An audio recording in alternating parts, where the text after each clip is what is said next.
के इन्वेस्टमेंट के executive director और फंड मैनेजर सचिन शाह मौजूद हैं। Sachin ji, good afternoon.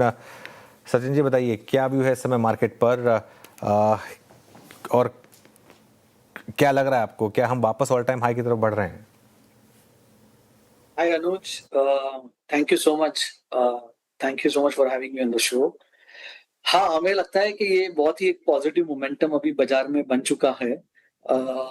जैसा आपने देखा कि in the month of April we are almost up by 12-13%।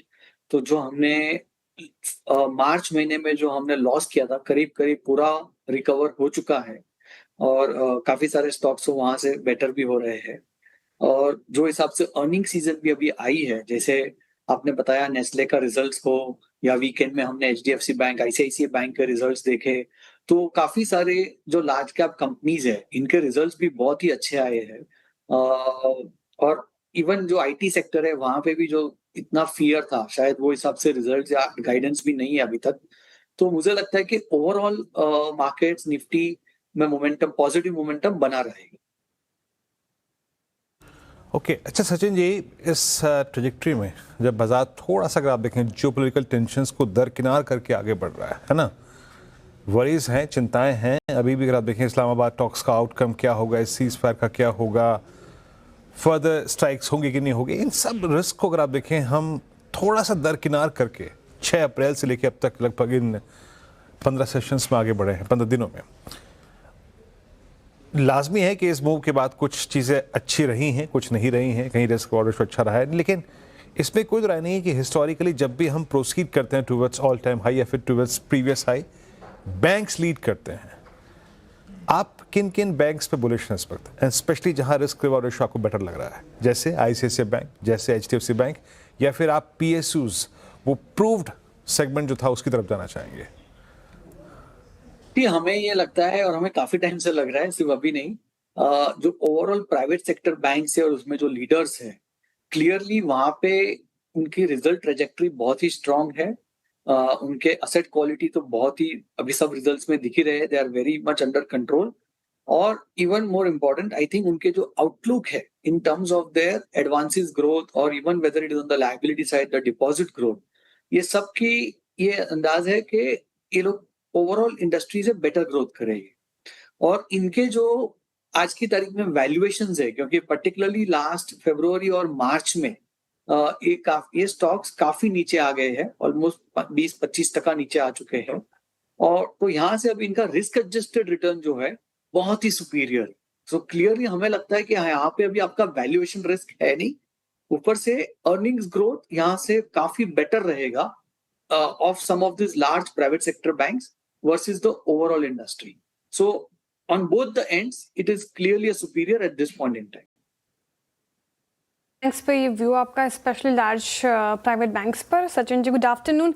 अच्छा, एफएमसीजी पैक पर क्या व्यू रहेगा सर? फ्राइडे का सेशन याद है, गजब की तेजी, आज नेस्ले इंडिया के नतीजे आए और वो स्क्रीन पर प्ले हुआ है। स्ट्रेंथ तो है एफएमसीजी पैक में, लेकिन काफी समय बाद आई है, भरोसा किया जाए, क्या व्यू बन रहा है आपका?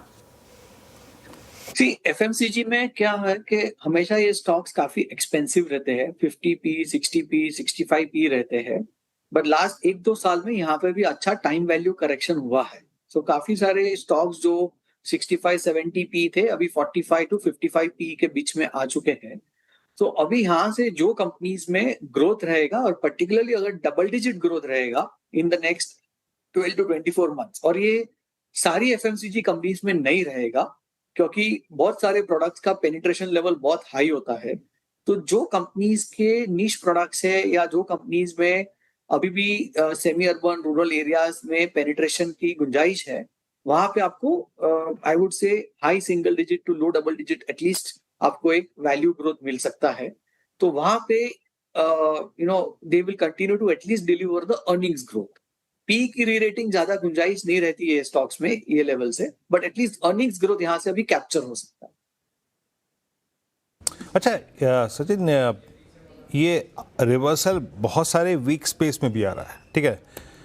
रियल स्टेट के रिवर्सल को आप कोई रिस्पेक्ट देंगे? मतलब इस रिवर्सल में राइड करना चाहिए या फिर अवॉइड करेंगे? क्योंकि प्राइसिंग एनवायरनमेंट, डिमांड एनवायरनमेंट, उन सब को देखते हुए जिस पैमाने पे आप देखते हैं, आपका आउटलुक क्या है? क्या इस प्राइस पे कुछ भी कैप्चर करना चाहिए रियल स्टेट स्पेस में? रियल एस्टेट जो सेक्टर है वो एक्चुअली बहुत ही सिक्लिकल सेक्टर है. सो पहला तो इसमें आप you can't paint all the companies with the same brush. One will have to be very selective, number 1. Number 2, मुझे ये लगता है कि रियल एस्टेट सेक्टर जो है यहाँ पे टेलविंड तब आता है जब overall wealth creation at an economy level होता है. तो एक आपका गोल्ड में काफी अच्छा वेल्थ क्रिएशन हुआ है फॉर एंटायर इंडियन इकोनॉमी और the entire Indian population. As we know, यहाँ पे सबसे मैक्सिमम सेविंग्स होता है in this country for last so many years. तो उसका एक वेल्थ इफेक्ट काफी रहेगा for the next few years.